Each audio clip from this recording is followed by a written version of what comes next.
ਕੋਈ 1 ਰੁਪਈਏ ਦੀ ਡਿਮਾਂਡ ਨਹੀਂ, ਕੋਈ ਤਵੀਜ਼ ਧਾਗਾ ਨਹੀਂ, ਕੋਈ ਦਮ ਛੂ ਨਹੀਂ। ਬੇ ਔਲਾਦ ਹਜ਼ਰਾਤ ਵਾਸਤੇ ਇਹ ਸੈयद ਦੀ ਤਰਫੋਂ ਤੋਹਫਾ ਹੈ, ਕਬੂਲ ਕਰਿਆ ਜੇ।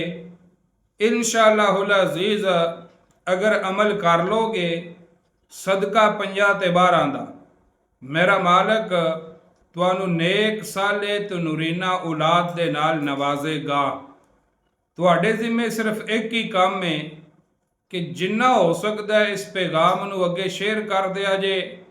ਸ਼ੇਅਰ ਕਰਨੇ ਦਾ ਮਕਸਦ ਇਹ ਨਹੀਂ ਕਿ ਅਕਾਊਂਟ ਹੈ ਜਿਹੜਾ ਇਹ ਜਨਾਬੇ ਆਲਾ ਉਤਾ ਜਾਏਦਾ, ਇਹ ਅੱਗੇ ਹੀ ਵਾਇਰਲ ਹੈ, ਇਸ ਵਿੱਚ ਸ਼ੱਕ ਕੋਈ ਨਹੀਂ। ਜੇ ਕੋ ਤੁਸੀਂ ਨਾ ਸ਼ੇਅਰ ਸ਼ੁਰੂ ਕੀਤਾ ਤੇ ਤੁਹਾਡੇ ਸ਼ੇਅਰ ਸ਼ੁਰੂ ਨਾ ਕਰਨ ਦੇ ਨਾਲ ਇਹਦੇ ਵਾਇਰਲ ਹੋਣੇ ਦੇ ਵਿੱਚ ਰੁਕਾਵਟ ਨਹੀਂ ਬਣ ਸਕਦੀ। ਸਿਰਫ ਮਕਸਦ ਇਹ ਵੇ ਕਿ ਅਗਰ ਕਿਸੇ ਇਨਸਾਨ ਦਾ ਭਲਾ ਹੋ ਜਾਏ ਤੇ ਇਹਦਾ ਅਜਰ ਤੁਹਾਨੂੰ ਵੀ ਮਿਲ ਜਾਏਗਾ। ਅਗਰ ਕਿਸੇ ਦੁਖੀ ਦੇ ਔਲਾਦ ਹੋ ਜਾਏ ਤੇ ਤੁਹਾਡਾ ਜਾਣਾ ਕੀ ਹੈ, ਤੁਹਾਨੂੰ ਸਵਾਬ ਲੱਭ ਜਾਏਦਾ। ਇਹ ਸ਼ੇਅਰ ਕਰਨ ਦਾ ਸਿਰਫ ਔਰ ਸਿਰਫ ਵੱਲਾ ਬਿੱਲਾ ਤੱਲਾ ਮਕਸਦ ਹੈ। ਸੁਣ ਲਓ ਤਵੱਜੋ ਦੇ ਨਾਲ। 10 ਮੁਹर्रम ਹਰਾਮ ਨੂੰ ਅਜੇ ਕਾਫੀ ਦਿਨ ਪਏ ਨੇ।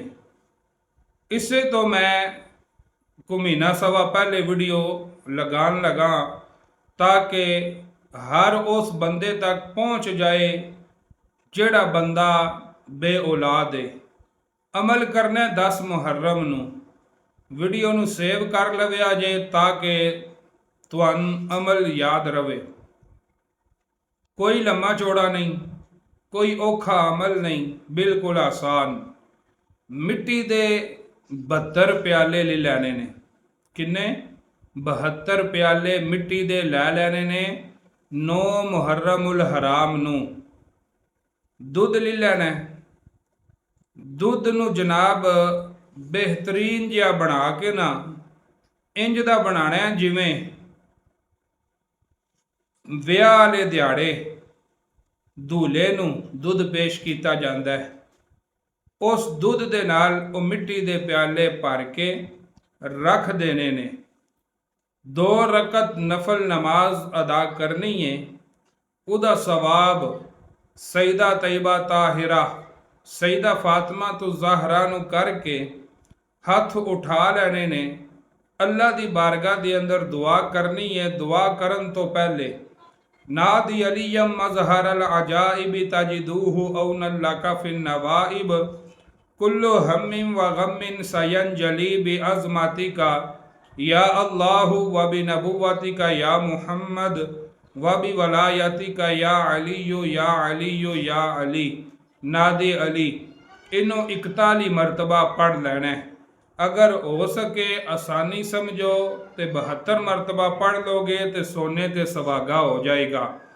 फिर अल्लाह की बारगाह के अंदर दुआ करनी है, ए मालिक व मौला आ जिहड़े 2 नफल पढ़े ने इहदा सवाब सईदा पाक की रूह नूं पेश किया। मौला सईदा पाक के दर्जात के अंदर मजीद इजाफा फरमा। नादे अली पढ़िया 72 प्याले दुध दे नाल पढ़े ने।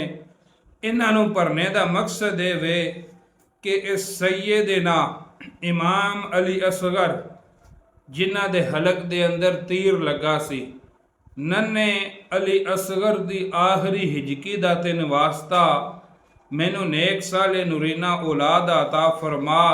मैं इस नीयत दे नाल ये प्याले भरे ने और सुबह मैं इन्हां नूं तकसीम करांगी, चाहे मर्द करे चाहे औरत करे। सुबह उठ के उन्होंने तकसीम कर देना में 10 मुहर्रम हराम नूं। और कोशिश ये करनी है जिन्होंने पिलाओ ना वो नन्हियां उम्रां दे बच्चे होवन, नन्हे मुन्ने बच्चे होवन, उन्होंने पिला दिते जान। इंशाअल्लाह बफजले खुदा मैं पुख्ता यकीन दे नाल कह रहा वां, जिंदगी दे अंदर अज तक जिन्हों भी मैं ये अमल दस्या है अल्लाह तबारक व तआला ने उन्होंने नेक साले नूरीना औलाद तो नवाजिया है।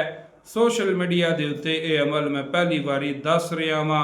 इस तो पहले कई दफ़ा इस अमल नूं आजमा चुकिया। इनू ज़्यादा तो ज़्यादा शेयर कर दिओ ਤੁਹਾਨੂੰ ਅਜਰ ਲੱਭ ਜਾਏਗਾ, ਸਵਾਬ ਲੱਭ ਜਾਏਗਾ, ਕਿਸੇ ਦਾ ਭਲਾ ਹੋ ਜਾਏਗਾ, ਕਿਸੇ ਮਾਂ ਦੀ ਗੋਦ ਹਰੀ ਹੋ ਜਾਏਗੀ, ਕਿਸੇ ਬਾਪ ਨੂੰ ਅੱਲਾਹ ਤਬਾਰਕ व ਤਾਲਾ ਨੇਕ ਸਾਲੇ ਬੇਟਾ ਦੇ ਛੱਡੇਗਾ। ਇਸ ਦੇ ਅੰਦਰ ਤੁਹਾਡਾ ਨੁਕਸਾਨ ਕੋਈ ਨਹੀਂ।